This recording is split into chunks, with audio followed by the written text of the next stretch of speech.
Hello students, good morning and welcome back to my channel. So आज हमारा जो topic है वो है डिजाइन ऑफ एक्सपेरिमेंट। कोई भी एमएससी रिसर्च स्कॉलर या फिर पीएचडी रिसर्च स्कॉलर या फिर कोई भी साइंटिस्ट जब कोई एक्सपेरिमेंट प्लान करना चाहता है तो डिजाइन ऑफ एक्सपेरिमेंट उसको सिलेक्ट करना पड़ता है। तो है क्या ये डिजाइन ऑफ एक्सपेरिमेंट, हम लोग देखते हैं। Okay, so design of experiment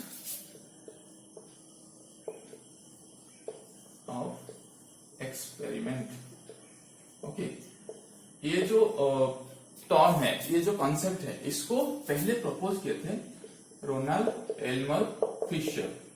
he is also known as father of design of experiment. So ये क्या है, बेसिकली इसका जो प्रिंसिपल है, तीन प्रिंसिपल पे बेस्ड है। Okay, one is randomization, another is replication, another is local control.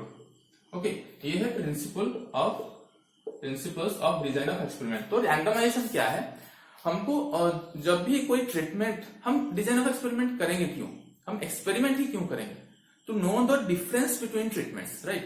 अगर हम सपोज एक क्रॉप है, उसमें हम फर्टिलाइजर का ट्रीटमेंट करना चाहते हैं, नाइट्रोजन का सपोज, तो फिर हम अगर 50 केजी नाइट्रोजन दे रहे हैं, 100 केजी नाइट्रोजन दे रहे हैं, 200 केजी नाइट्रोजन दे रहे हैं, तो उसमें जो वेरिएशन है हमको कैसे पता चलेगा।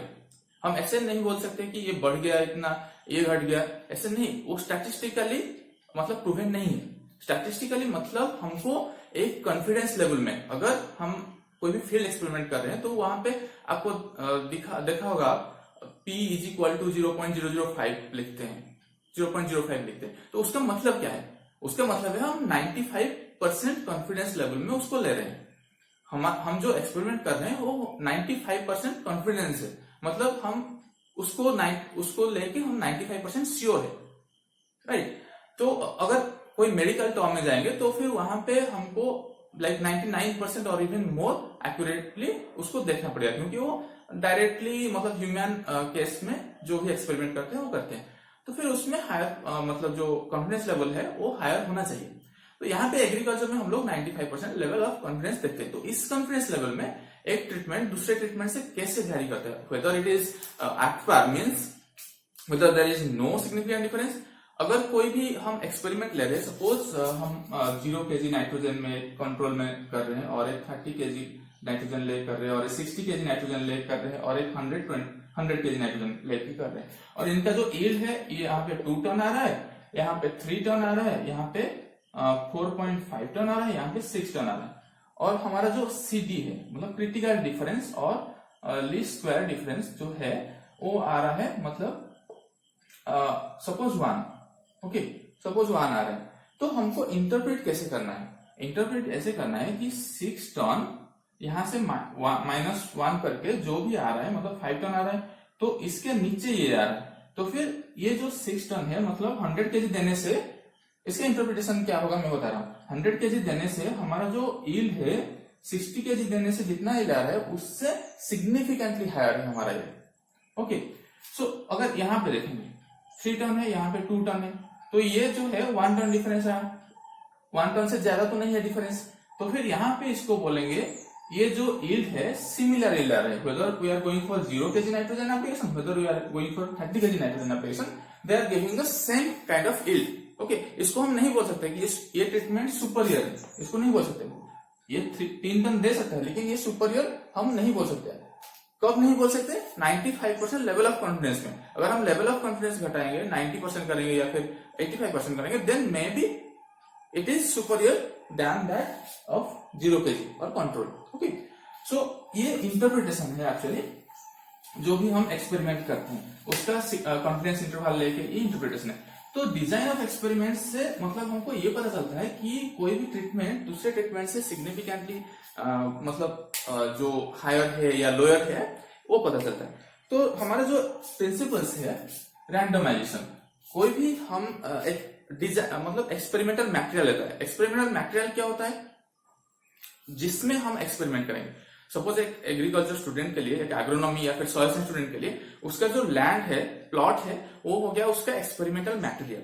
ओके, तो वहां पे हम जो ट्रीटमेंट लेते हैं, ट्रीटमेंट मतलब हम जिसके ऊपर काम करना चाहते हैं, जो हमारा इनपुट है, right, weather it is variety, suppose हम डिफरेंट वैरायटी लेकर ट्राई करना चाहते हैं कि कौन सी वैरायटी आउट परफॉर्म कर रहा है, कौन सी वैरायटी कैसे परफॉर्म कर रहा है, तो वो हो गया varietal trial. Like may be वो डिफरेंट वैरायटी वो है ट्रीटमेंट। ओके, अगर हम नाइट्रोजन के ऊपर एक्सपेरिमेंट करना चाहते हैं तो डिफरेंट डोजेस ऑफ नाइट्रोजन या फिर डिफरेंट सोर्सेस ऑफ नाइट्रोजन या फिर डिफरेंट ग्रोथ स्टेज, कौन सी ग्रोथ स्टेज में हम नाइट्रोजन प्रोवाइड करते हैं, तो वो हो गया एक नाइट्रोजन का treatment, right, like that. So these are the treatments. Okay, so randomization क्या होता है, एक एक्सपेरिमेंटल मटेरियल में हम लोग जो ट्रीटमेंट लेते हैं उसको रैंडमली असाइन करते हैं, या फिर जो रेप्लिकेशन लेते हैं उसको रैंडमली असाइन करते हैं, ताकि क्या होगा, इसका जो एरर होगा, ठीक है, वो घट जाएगा। ये जो तीनों प्रिंसिपल है ये बेसिकली एरर, हमारा एक्सपेरिमेंट से एरर घटाने के लिए किया जाता है, राइट। तो फिर इसको कैसे करते हैं रैंडमाइजेशन को, हम रैंडमाइजेशन टेबल देख के कर सकते हैं, या फिर हम रैंडमली कुछ नंबर, जैसे randomization table is recommended. Okay, तो इसको हो गया। और फिर रेप्लिकेशन, रेप्लिकेशन कहाँ पे हम लोग अप्लाई करते हैं, to reduce the replication error from that experiment. Okay, so यहाँ पे हम ब्लॉकिंग करते हैं, कोई भी एक्सपेरिमेंटल मटेरियल हो गया उसको हम ऐसे 1 2 3 4 ऐसे ब्लॉक करते हैं, रेप्लिकेशन 1, रेप्लिकेशन 2, रेप्लिकेशन 3, रेप्लिकेशन 4 ऐसे ब्लॉक करते हैं, राइट। तो ये हो गया रेप्लिकेशन। उसके बाद लोकल कंट्रोल है। लोकल कंट्रोल मतलब इसमें हम फर्टिलिटी बेस्ड या फिर जो हमारा जिसके ऊपर काम कर रहे हैं उसको बेस्ड करके वो जो एक्सपेरिमेंटल मटेरियल है उसको हम ऐसे डिजाइन करेंगे जबकि मतलब जो एक ब्लॉक या फिर एक रेप्लिकेशन में दोनों ट्रीटमेंट के बीच में हमारा जो एरर होगा और डिफरेंस होगा फर्टिलिटी का, या फिर जो सोर्स हम लोग चाहते हैं उसका जो डिफरेंस होगा वो मिनिमम होगा, ताकि वो दोनों सेम कंडीशन में दूसरे ट्रीटमेंट के लिए ठीक ठाक परफॉर्म कर पाए। अगर कोई भी हम एक्सपेरिमेंट ले रहे हैं, सपोज हम नाइट्रोजन का एक्सपेरिमेंट ले रहे हैं और एक जहां पे 230 केजी पर नाइट्रोजन पर हेक्टर अवेलेबल है वहां पे एक ट्रीटमेंट लगा रहे हैं, और एक ट्रीटमेंट लगा रहे हैं जहां पे ऑलरेडी कुछ मैन्योर फर्टिलाइजर पड़ा हुआ था, मैन्योर एक्यूमुलेट हुआ था, और वहां पे fertility around like 350 KG available of nitrogen है। तो फिर वो और हम नाइट्रोजन अप्लाई कर रहे हैं या फिर फास्फोरस का एक्सपेरिमेंट कर रहे हैं, तो फिर वो दोनों एरर होगा, right. To avoid that kind of error we have to go for local control.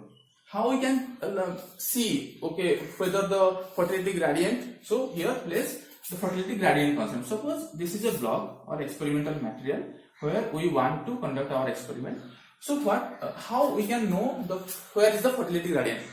इसके लिए हमको क्या करना पड़ेगा, एक यूनिफॉर्मिटी ट्रायल करना पड़ेगा, uniformity trial. Okay, uniformity trial क्या है, इसमें हम टोटल एरिया में एक यूनिफॉर्म वेराइटी जो है उसको लगा देंगे, राइट। उसके बाद एक एक प्लॉट करेंगे इसको, एक जो ग्रिड लाइन बोलते हैं ना, ग्रिड लाइन के हिसाब से उसका जो यील्ड है उसको हम असेस करेंगे। सपोज यील्ड ऐसे जा रहा है, मतलब यहां से यहाँ पे कुछ यील्ड दिखा रहा है, यहाँ पे ज्यादा दिखा रहा है और यहाँ पे उससे ज्यादा दिखा रहा है, तो फिर फर्टिलिटी ग्रेडियंट इस तरफ होगा। ओके, ये हो गया सिंगल साइड। अगर यहाँ पे ज्यादा वेरिएशन नहीं है तो, अगर यहाँ पे भी वैसे सेम रिजल्ट आ रहा है, यहाँ पे कम दिखा रहा है, यहाँ पे ज्यादा दिखा रहा है, यहाँ पे ज्यादा दिखा रहा है, यहाँ पे उससे ज्यादा दिखा रहा है, तो फिर फर्टिलिटी ग्रेडियंट इस डायरेक्शन में होगा। तो यहाँ पे अगर सिंगल डायरेक्शन में फर्टिलिटी ग्रेडियंट है तो यहाँ पे हम लोग जो सुइटेबल मतलब डिजाइन ऑफ एक्सपेरिमेंट है उसको मतलब आरबीडी को हम ट्राई करेंगे, रैंडमाइज ब्लॉक डिजाइन। ओके, यहाँ पे आरबीडी फॉलो अप होगा, राइट। हाँ, एक चीज है, मतलब सीआरडी जो है, अगर यहाँ पे फर्टिलिटी ग्रेडियंट है ही नहीं, मतलब हर जगह यूनिफॉर्मली, मतलब जो भी यील्ड आ रहा है यूनिफॉर्म आ रहा है, ग्रोथ हो रहा है या फिर यील्ड आ रहा है जो यूनिफॉर्म आ रहा है, तो फिर हम वहां पे सीआरडी यूज करेंगे, कंप्लीटली रैंडमाइज्ड डिजाइन। उसका मतलब क्या है, हम कंप्लीटली कहीं पे भी कोई भी ट्रीटमेंट वहां पे डाल सकते हो उस एक्सपेरिमेंटल मटेरियल में, राइट। तो वहां पे हम सीआरडी, तो फिर सीआरडी के लिए जो प्रिंसिपल ऑफ एक्सपेरिमेंटेशन है, प्रिंसिपल ऑफ जो एक्सपेरिमेंटल डिजाइन है, वहां पे ये जो लोकल कंट्रोल है ये इनवैलिडेट होगा, ये काम नहीं करेगा। दो ही एक्सपेरिमेंटल प्रिंसिपल जो कि सीआरडी के लिए काम करेंगे वो है randomization and replication. Got it.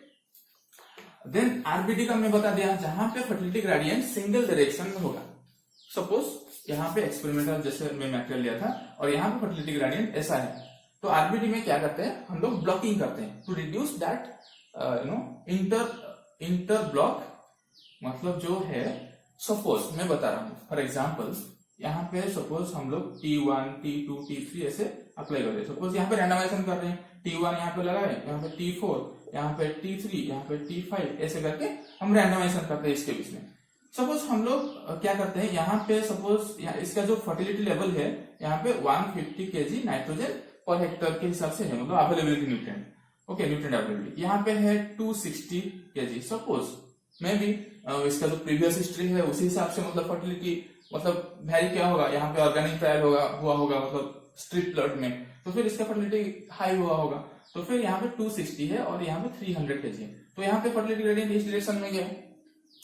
तो ये जो यहाँ पे जो T1 लगा है, सपोज हम यहाँ पे ब्लॉकिंग ना करके यहाँ पे एक T1 लगाते, यहाँ पे T4 लगाते, तो फिर क्या होता, ये जो दोनों के बीच में जो ट्रीटमेंट डिफरेंस है वो एरोनियस होता, उसमें एरर आ जाता, क्योंकि यहाँ पे जो फर्टिलिटी ऑलरेडी हाई है और यहाँ पे लो है, तो वहां पे एरर आ जाता है। इसीलिए हम लोग ब्लॉकिंग करते हैं, ताकि ये जो ब्लॉक है इसके अंदर हम लोग जो ट्रीटमेंट एलोकेट कर रहे हैं उसके अंदर ठीक ठाक मतलब एक यूनिफॉर्म हम मान के चलते हैं कि यहाँ पे यूनिफॉर्म फर्टिलिटी है और यहाँ पे जो ट्रीटमेंट के बीच में जो वेरिएशन आएगा वो यूनिफॉर्म होगा, राइट। इस कंसेप्ट में हम लोग उसको असाइन करते हैं इन आरबीडी। यहाँ पे फिर यहाँ पे रैंडमाइज करते हैं ट्रीटमेंट को, यहाँ पे फिर रैंडमाइज करते हैं, ये हो गया RBD, okay. Then LSD, Latin square design. इसमें क्या होता है, इसमें number of treatment is equal to number of replication. Suppose हम 5 ट्रीटमेंट ले रहे हैं, 5 ही रेप्लिकेशन होगा, और यहाँ पे जो फर्टिलिटी ग्रेडियंट है वो 2 डायरेक्शन, सपोज इस डायरेक्शन में भी गया, इस डायरेक्शन में भी फर्टिलिटी ग्रेडियंट रहेगा। ये मोस्ट रेस्ट्रिक्टेड डिजाइन है, इसका रेप्लिकेशन हम चेंज नहीं कर सकते, मतलब जितना ट्रीटमेंट उतना रेप्लिकेशन लेना ही है। सपोज यहाँ पे 1 2 3 4 देन 1 2 3 4, ओके, ऐसा होता है लैटिन स्क्वायर डिजाइन। देन हम लोग बात करेंगे suppose factorial design, factorial RBD, okay. Factorial कहाँ पे यूज करते हैं, अगर हम एक एक्सपेरिमेंट करना चाहते हैं जिसमें हम नाइट्रोजन डोजेस और मतलब नाइट्रोजन डोजेस और एक कुछ मतलब ट्रीटमेंट डालेंगे, उसमें फास्फोरस का डोजेस, सपोज नाइट्रोजन का डोजेस एंड फास्फोरस का डोजेस करेंगे। सपोज नाइट्रोजन का हम ले लिए N0, N1, whatever it may be, like 30 kg, 50 kg, 60 kg, then N3, 3 dose ले लिए नाइट्रोजन का, और यहाँ पे फास्फोरस का ले लिए P0, P1, P3। हम लोग चाहते हैं कि इसका जो इंटरेक्शन है, मतलब N0, P0 कैसे एक्ट करता है then N0, P1। Sorry students, sorry for the interruption. So जिस फोन में मैंने रिकॉर्ड कर रहा था, जिस फोन से, उसका मेमोरी खत्म हो गया था, तो उसको मुझे ट्रांसफर करना पड़ा। मेरा लेक्चर खत्म हो गया तो अभी मुझे पता नहीं चला, और मैं यहाँ पे पढ़ाते रहा लास्ट तक, और उसको फिर मैं वाइप आउट किया, जब जाके देखा तो वो मेमोरी खत्म हो गया, तो उसको मैं फिर लैपटॉप में ट्रांसफर किया। उसके बाद में फिर से हम लोग स्टार्ट करेंगे।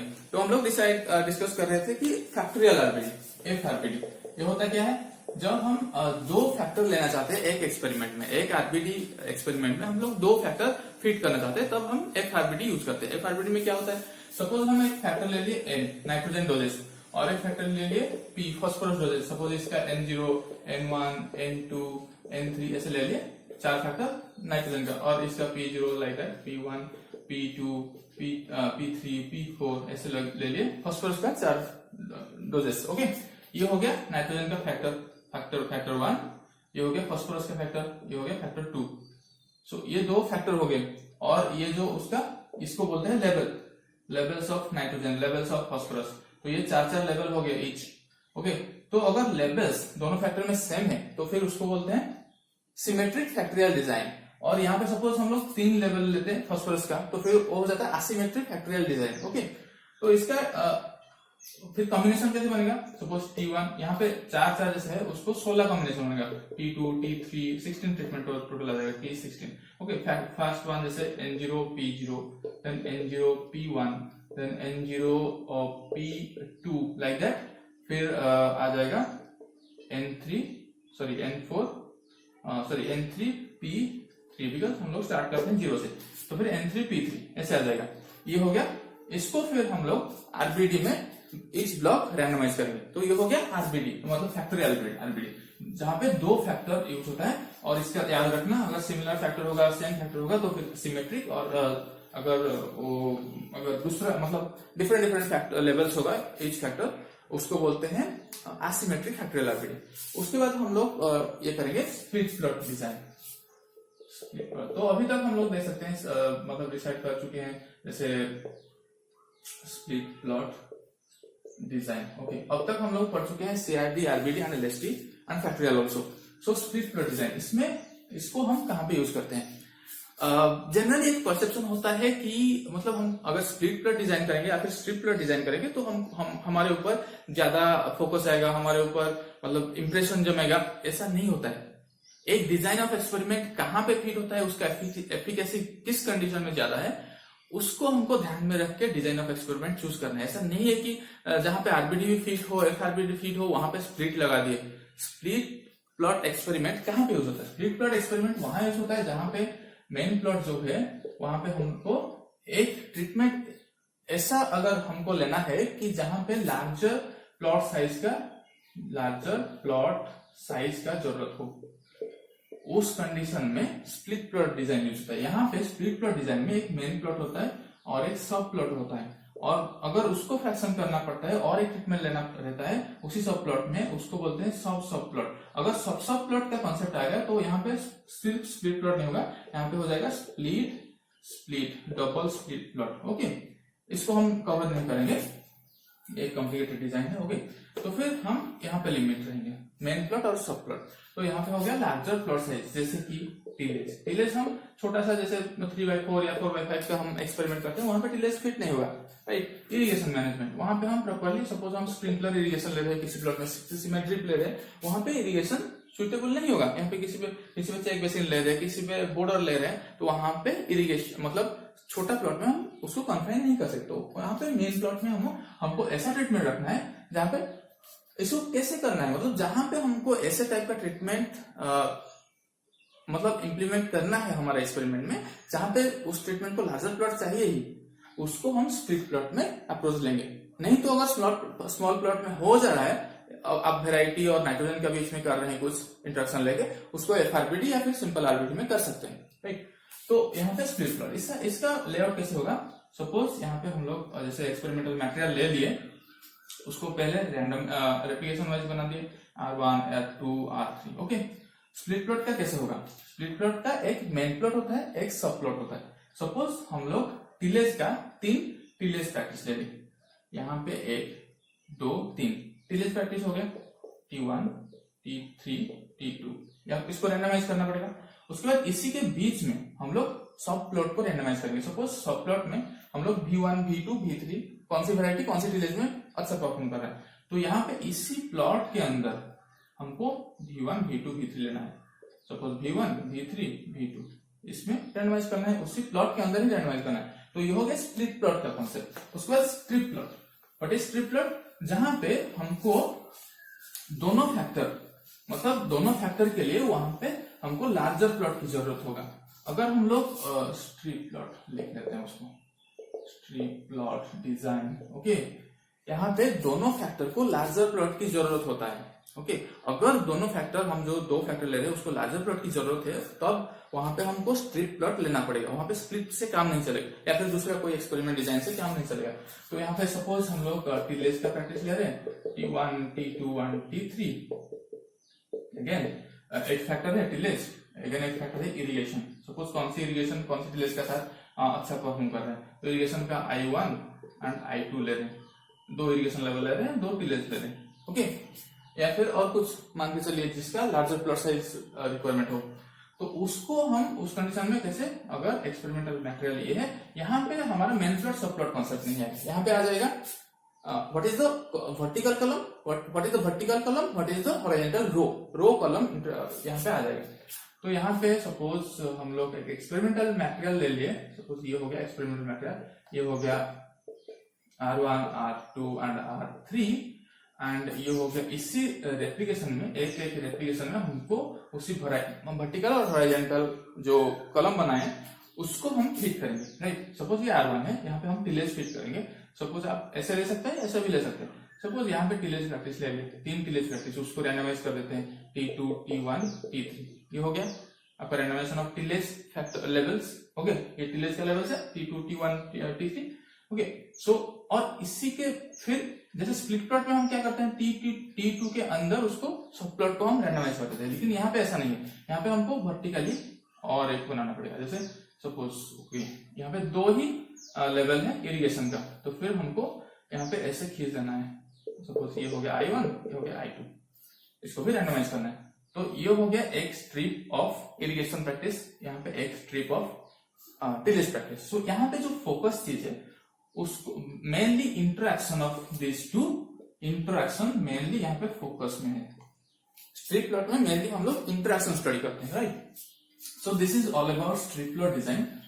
और एक चीज आता है जो कि डिजाइन ऑफ एक्सपेरिमेंट में क्वेश्चन पूछा जाता है बार बार, जो कि एरर डिग्री ऑफ फ्रीडम।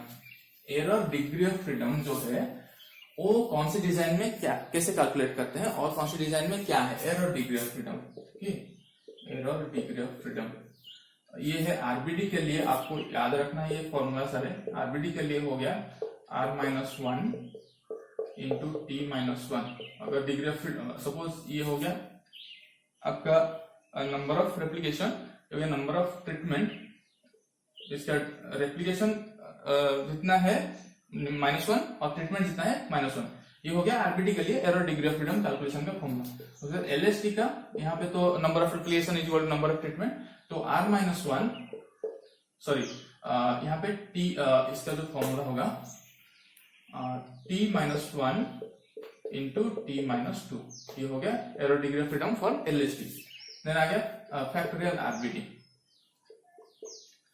ये आरबीडी के साथ सिमिलर है R-1 into T-1, but T क्या है, 2 फैक्टर सपोज ले रहे हैं तो PQ-1 आ जाएगा, R-1 इंटू PQ-1। ओके, फिर आ जाएगा split plot design. Split plot design में क्या है, हम लोग मेन प्लॉट ले रहे हैं और सब प्लॉट ले रहे हैं। हाँ, और एक चीज मैं बताना भूल गया था, स्प्लिट प्लॉट में जो मेन प्लॉट और सब प्लॉट ले रहे हैं, सब प्लॉट जो है वो उसका जो प्रिसिजन लेवल होगा वो हाई होगा, क्योंकि वो मतलब विद इन द ट्रीटमेंट भी, with in the main plot भी वो रैंडमाइजेशन हो रहा है और विद इन मतलब रेप्लिकेशन भी वो रैंडमाइज हो रहा है। तो वहां पे स्प्लिट प्लॉट का जो है एफिशिएंसी मतलब उसका जो एक्यूरेसी वो ज्यादा है देन मेन प्लॉट। ओके, तो स्प्लिट प्लॉट डिजाइन में जो एरर डिग्री ऑफ फ्रीडम है वो है main plot into R-1 into Q-1, ये हो गया स्प्लिट प्लॉट का एरर डिग्री ऑफ फ्रीडम। फिर स्ट्रिप प्लॉट आ गया, स्ट्रिप प्लॉट डिजाइन, यहाँ पे क्या हो जाएगा P-1 into Q-1 into R-1, ये आपको याद रखना है। ये है एग्जाम में, कोई भी एग्जाम हो, वो नेट का एग्जाम हो, जेआरएफ का एग्जाम हो, एसआरएफ का एग्जाम हो, ये क्वेश्चन मस्ट है। आपको एक चीज याद रखना है कि कौन सी केस में कौन सी डिजाइन यूज करना है और एरर डिग्री ऑफ फ्रीडम किसका कितना है, ये तो मस्ट है। उसके बाद हम लोग डिस्कस करते हैं एनोवा का। What is ANOVA? एनोवा है एनालिसिस ऑफ वेरिएंस। हम लोग जो वेरिएंस आता है हमारा एक्सपेरिमेंट में, उसको हम एनालिसिस करते हैं थ्रू एनोवा। एनोवा जो टेबल है उसका कंपोनेंट क्या क्या है, एक है सोर्स ऑफ वेरिएशन, जिसमें हमारा आ जाता है ट्रीटमेंट, रेप्लिकेशन, उसके बाद एरर, उसके बाद total. Okay, degree of freedom, degree of freedom में हमारा क्या है, ट्रीटमेंट अगर T है तो डिग्री ऑफ फ्रीडम आ जाएगा T-1, रेप्लिकेशन R है R-1 आ जाएगा, एरर है T-1 इंटू R-1 आ जाएगा। ये हो गया आपका जनरली जो आरबीडी के लिए। ओके, देन आ जाएगा सम ऑफ स्क्वायर। सपोज यहाँ पे SST, sum of square of treatment, sum of square of replication, sum of square of error, okay, total sum of square. उसके बाद आ जाएगा MSS, mean sum of square, mean sum of square of treatment, mean sum of square of replication, mean sum of square of error. Okay, और उसके बाद आ जाएगा F calculated value. F calculated value क्या है, mean sum of square of treatment divided by mean sum of square of error. Okay, mean sum of square of treatment minus divided by mean sum of square of error, ये हो गया F calculated value. उसके बाद F tabulated value.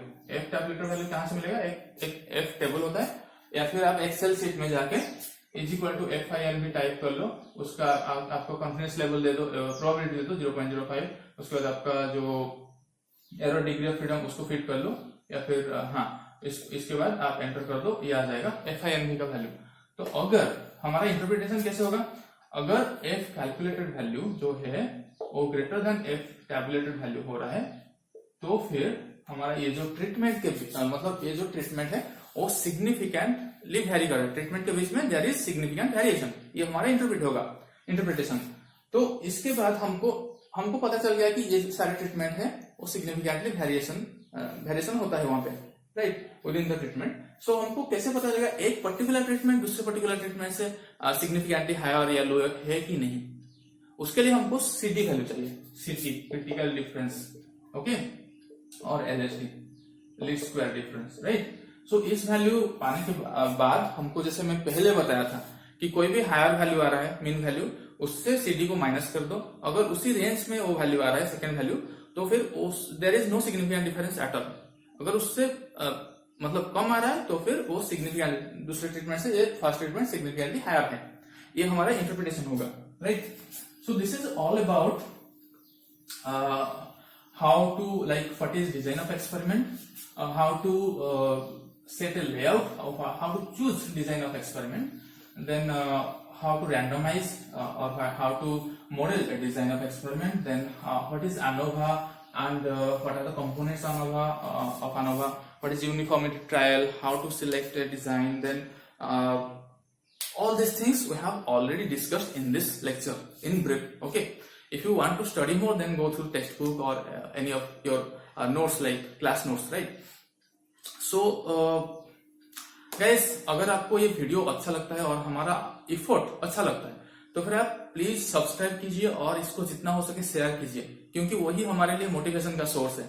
अगर आप subscriber बढ़ता है या फिर कोई लाइक्स आता है या फिर व्यूज बढ़ता है तो फिर हमको एक मोटिवेशन आता है, अच्छा मैं जो पढ़ा रहा हूँ वो ज्यादातर लोग सुन पा रहे हैं या फिर बहुत सारे लोगों को वो बेनिफिट हो पा रहा है, तो फिर आप प्लीज ये चीज कंसिडर कीजिए to motivate us to make such kind of video, right, in future. So till then, bye bye, have a good luck.